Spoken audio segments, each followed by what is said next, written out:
अस्सलामुअलैकुम जी। अच्छा जी, आज का जो टॉपिक है ये लिमिटेशन और डीलिमिटेशन की बात कर रहे हैं कि रिसर्च के अंदर ना कुछ हमारे पास लिमिटेशन होती हैं, कुछ डीलिमिटेशन होती हैं। आपको देखने में टर्म एक जैसी भी लग रही होंगी। मैं थोड़ा सा इसका जो आपको ना यहीं पे बता देता हूँ, फिर हम इसको तफसील से भी देखते हैं। लिमिटेशन ये होती हैं कि जिसके अंदर कुछ ना कुछ जो होते हैं ना नेचुरल हर्डल्स वो भी होती हैं।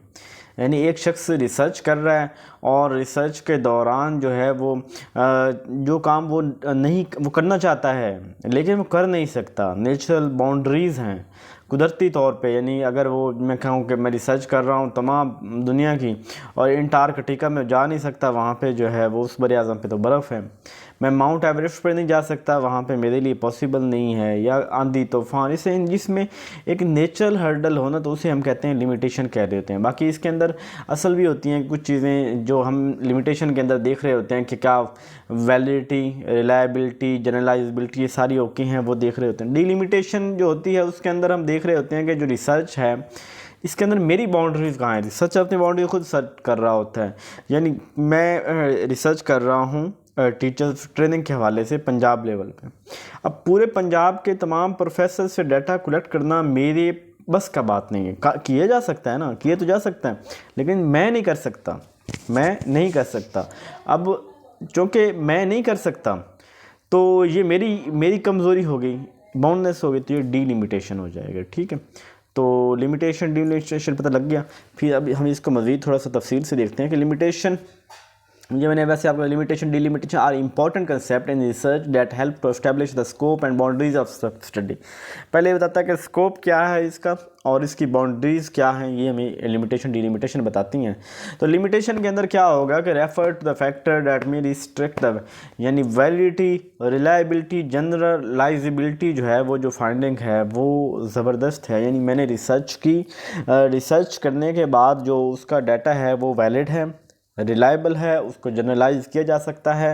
तो ये जो है ना ये लिमिटेशन है। ये मतलब इसको अगर मैं नहीं कर सकता तो ये लिमिटेशन हो जाएगी। ठीक है, यानी इसका होना वैलिडिटी, रिलायबिलिटी, जनरलाइजेबिलिटी जो है ना वो ये वाले होने ज़रूरी हैं। अगर नहीं होंगे अगर इसके तो ये मेरी लिमिटेशन है, ये रिसर्च करता है। लिमिटेशन ज़्यादा ख़तरनाक होती है। ठीक है, अच्छा, limitation can be caused by a variety of factor. कौन कौन से फैक्टर?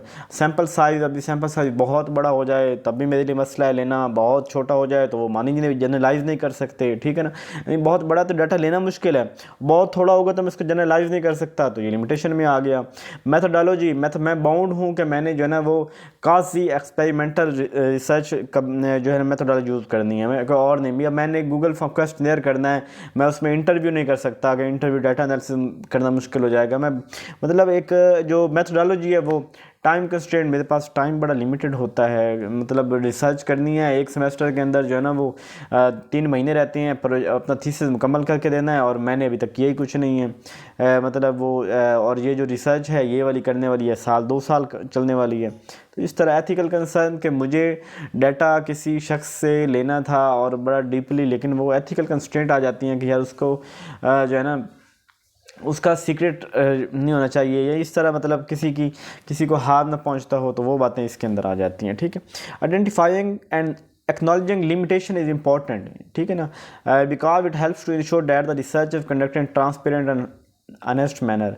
तो ये जो है ना ये बड़ी ज़रूरी है और ये पता, क्योंकि इससे ये भी पता चल रहा होता है जब वैलिडिटी, रिलायबिलिटी, जनरलाइजेबिलिटी हो जाएगी, ज़बरदस्त होगी, जब सारी मेथडोलॉजी सारी चीज़ें, तो एक तो ये पता चल जाएगा कि ये तभी रह सकती है कि जब हमारा जो डाटा है ना वो बड़ा ट्रांसपेरेंट हो, ऑनेस्ट मैनर के लिए हमने डाटा लिया हुआ हो। ठीक है, तो नेचुरल बाउंड्रीज़ भी होती हैं कि जिसके अंदर हम अपना बेस्ट करते हैं लेकिन हम कर नहीं सकते, वो कुछ नेचुरल बाउंड्रीज़ भी हमारी इसके अंदर आ जाती हैं। उसके बाद delimitation refer to the specific parameter that define the scope and focus of the research। इसके अंदर ये होता है कि ये रिसर्च का स्कोप क्या है, कहाँ कहाँ रिसर्च को यूज़ कर सकते हैं और फोकस पॉइंट कौन सा है।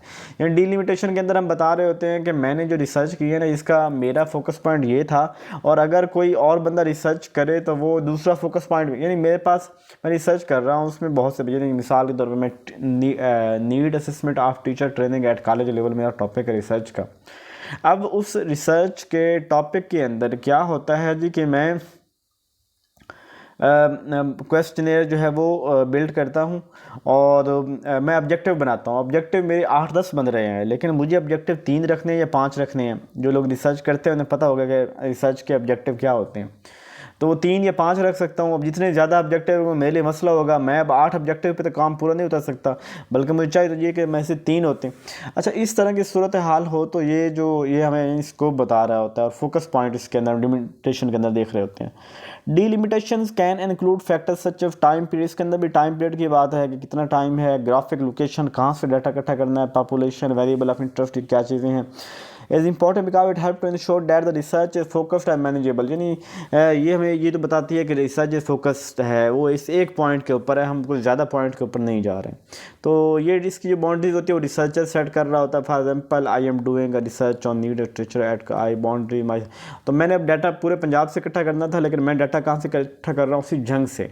मेरा डिस्ट्रिक्ट झंग है और झंग के तमाम कॉलेजेस के प्रोफेसर से मैं डाटा इकट्ठा कर रहा हूँ और वो जो रिज़ल्ट है उसको जनरलाइज कर रहा हूँ पूरे पंजाब के ऊपर। और मेरी जो है पॉपुलेशन है वो भी होल पंजाब है, पंजाब के तमाम कॉलेजेस हैं। तो पॉपुलेशन मेरी होल पंजाब है, लेकिन सैंपल मेरा डिस्ट्रिक्ट झंग है। तो इस तरह की चीज़ें जो है ना ये डिलिमिटेशन के अंदर आ जाएंगी। ठीक है, होप सो समझ आ गई होगी। अच्छा, ये भी है कि जो डिलिमिटेशन होती है ना, ये हम दे रहे होते हैं अपनी प्रपोजल के अंदर, जब हम प्रपोजल बना रहे होते हैं। और जो लिमिटेशन होती है या हम अपने कंक्लूजन, जब हम एट द एंड अपना थीसिस लिख रहे होते हैं, तो उसके अंदर हम लिमिटेशन बता रहे होते हैं। ठीक है, अपना ख्याल, एक छोटा सा कंसेप्ट था, बस थोड़ा बहुत आपका इसका जहन में होना चाहिए। सवाल आने वाला टाइम बड़ा मुश्किल है, सवाल कहीं से घुमा के दे सकता है। जब कुछ चीज़ें पढ़ी होंगी या कम से कम एक दफ़ा दिमाग से गुजरा होगा, एक दफ़ा किसी चीज़ के बारे में सोच विचार किया हुआ होगा, तो वो आपको वहाँ पे कुछ ना कुछ रिटर्न एग्ज़ाम के अंदर आपको आइडिया दे देगा। ठीक है, जब आपके पास इंटरव्यू के अंदर पूछे तो जस्ट इतनी बात ही कर देना आप कि जो लिमिटेशन होती हैं वो नेचर सेटिंग के अंदर मोस्टली इन्फ्लुएंस होती हैं, कि जो नेचुरल बाउंड्रीज़ हैं जिसके अंदर रिसर्चर का किरदार कम होता है, और डिलिमिटेशन जो रिसर्चर खुद सेट कर रहा होता है। एग्जांपल इसकी यही दे देनी है कि पॉपुलेशन होल पंजाब है, होल पंजाब से डाटा लेना मुश्किल है, तो मैं पॉपुलेशन अपने डिस्ट्रिक्ट की ले लेता हूँ, तो ये मेरी हो जाएगी डिलिमिटेशन। और अगर मैं जो है ना वो होल से लूँ, जो अगर मैं उसको ले ही नहीं सकता हूँ, मैं कहता हूँ कि ऐसा पॉसिबल ही नहीं है कि मैं उनसे लूँ, या कोई एथिकल वजह बन जाती है, कोई ऐसी जो है ना मुझे फीमेल से डाटा इकट्ठा करना किसी सीक्रेट बात का, तो वो लेना मुश्किल है, इस तरह की चीज़ें हो सकती है, तो मैं कह सकता हूँ लिमिटेशन है। ठीक है, जज़ाकल्लाह।